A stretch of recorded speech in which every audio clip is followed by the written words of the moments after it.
Hello once again, Science Fam. It's Sir Ramon, and I'm just here to react to the science project of Grade 9 Genesis. Let's see what this is about. So we have here a storybook, and it's supposed to be about physics. Let's see what we're gonna get into here. Alright, for Sir Ramon, whose biceps are bigger than my self-esteem. So, oh my god, your self-esteem must be... No. Okay, guys! First stage! Let's read this. Everybody from Newtown Noble can agree that Mr. Isaac Steinen was not as charming as his mother named him to be. Tall and scrawny, with a rough, penetrating voice, Isaac was a greedy man who valued nothing but wealth and power. So we got like a stooge type character. Okay. So we have here our information. A vector is a quantity that has both magnitude and direction. That's pretty good. Isaac went north, so there's both magnitude and direction. Where's the north here? Maybe it's in the...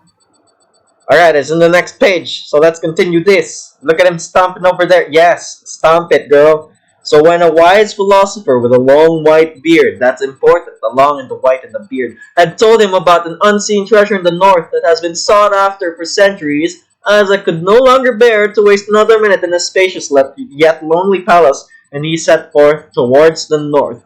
We are under quarantine, Isaac. You can't do that.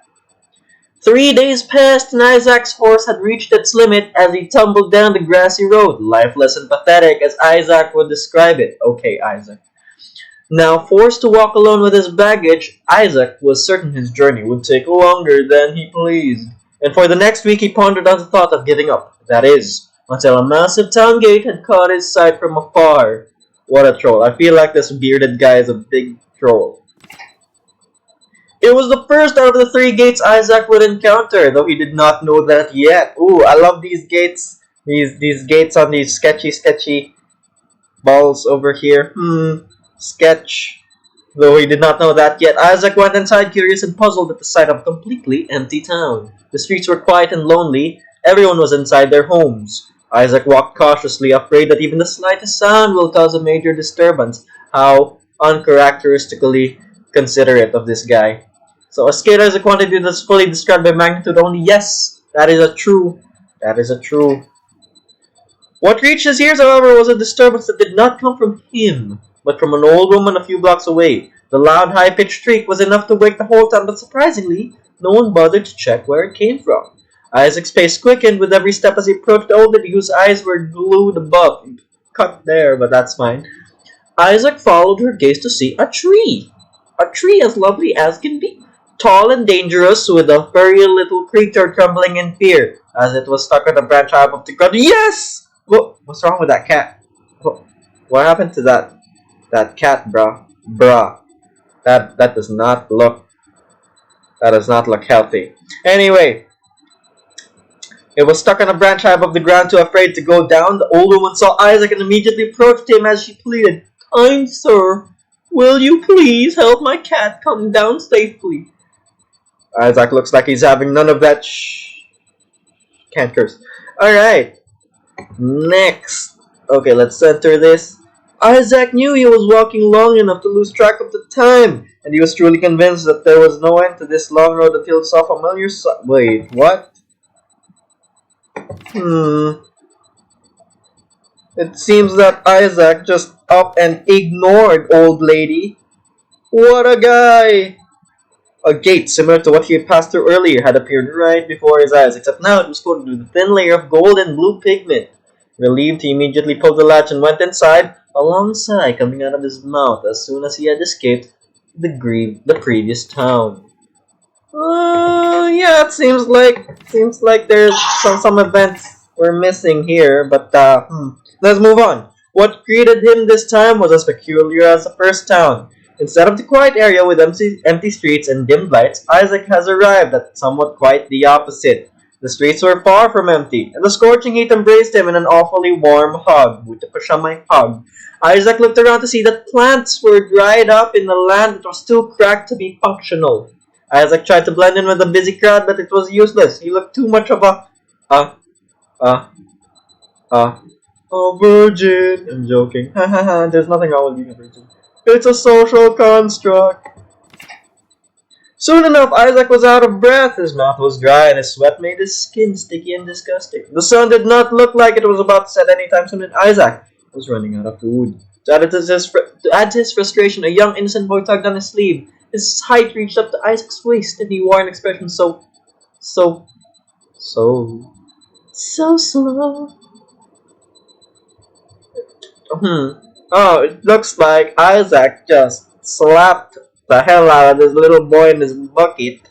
I wonder what the heck happened there. Impulse is a change of momentum caused by a new force. This force will increase or decrease the momentum depending on the direction of the force. That is very true. So Isaac pushed the boy away. So he pushed the boy away. I thought he slapped him. So the impulse was going outward from Isaac. Yes! Muy bien. Let's move on with the story.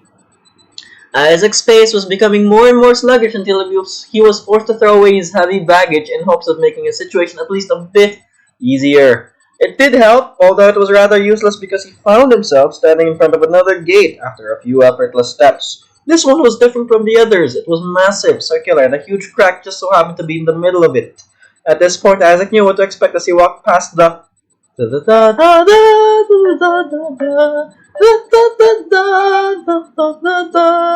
momentum can be considered the power when an object is moving, meaning how much force it can have on another object. Alright, cool. So, as defined by Newton, momentum of an object is the mass, the product of the mass and the velocity of the object. Yes, that's true. P is equal to m times v. Alright, let's move on. I wish I knew what happened in the story. He wondered if he would be able to finally find a place where he could rest. Permanently rest? Before he approached his final destination. Final destination?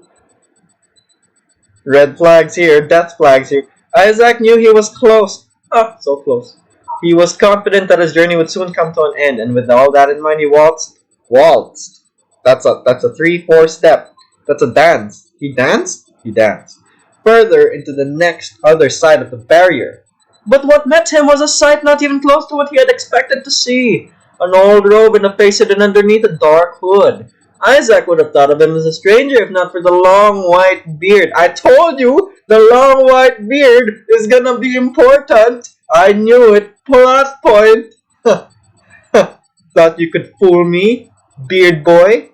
What a troll. That curl just before it had reached his waist, it was the man who gave him a reason to leave his town to search for hidden treasure. He stood at the edge of a cliff. What a face.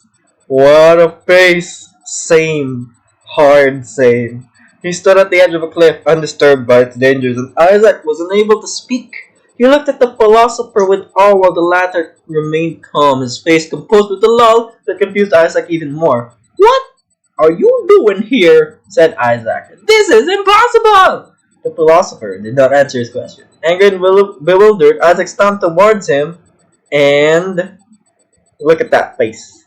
That face is the face of a major A-class troll. Oh yes. Oh, vector. Yes, vectors are magnitude and direction with scalars only. Magnitude. Oh, I see what you did there. Distance and displacement, my guy. Distance and displacement. I wish I could read about it. The ground where he stood started to tremble, and with that Isaac panicked. He snapped his head towards the old philosopher who just stood and watched with a smile so sly and devious. Trollolololo. But Isaac would have wiped it off his face if his current situation did not hover between life and death. He fell. What a dude. Projectile motion is the motion of a thrown object. Though Isaac was not thrown per se, he is still subject to projectile motion like a ball released from a high place. It's a bit of a... kind of like free fall, but in this case, since he's rolling down a hill, it's not free fall, although it is still motion. It is still motion. So probably gonna be more projectile motion if the old long white beard troll dude just yeeted him off a cliff, but that doesn't sound very children's storybook like. Isaac shrieked as the ground beneath him no longer existed. Whoa, turning into Terrorville here. What kind of nightmares are these grade 9 kids having to make this kind of story? He felt an unpleasant twist in his stomach as his heartbeat dashed further into a swirl of anxiety and fear. That sounds too specific to be something made up. Oh, grade 9, are you alright? Isaac was falling so fast he did not have the time to scream for help because any form of help would be useless as he landed, his back colliding with an unexpectedly soft cushion. What? What is... Mmm.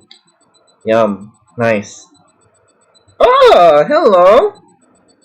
He aged. This guy aged. Isaac did not have a good time.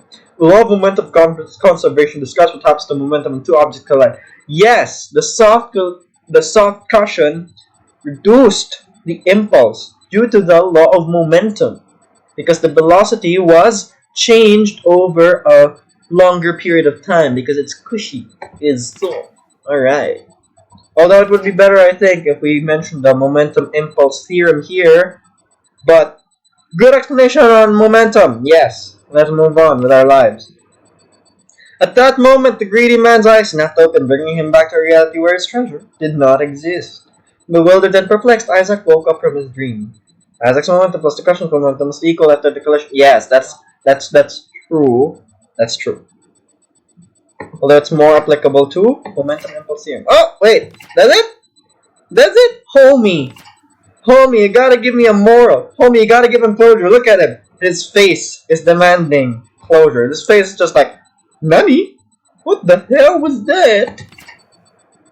Nothing. Nothing! Alright, it was an enjoyable ride. Thank you, grade 9. I love illustrations. I love the physics and the Three Stooges style story. I wish there was a better ending, but perhaps this was meant to be. Perhaps the true story and the true treasure was the friends he made along the way, like that boy he pushed down and left for dead. Alright, so let us all become less like Isaac and be more like Long White Beard Dude. Very knowledgeable, very wise, did not throw down a boy, possibly murdered someone by throwing him off a cliff, and full on level 100 troll. Alright, grade 9 Genesis, thank you for your wonderful, wonderful story, and I will be getting to the grading after this recording. Thank you, and goodbye.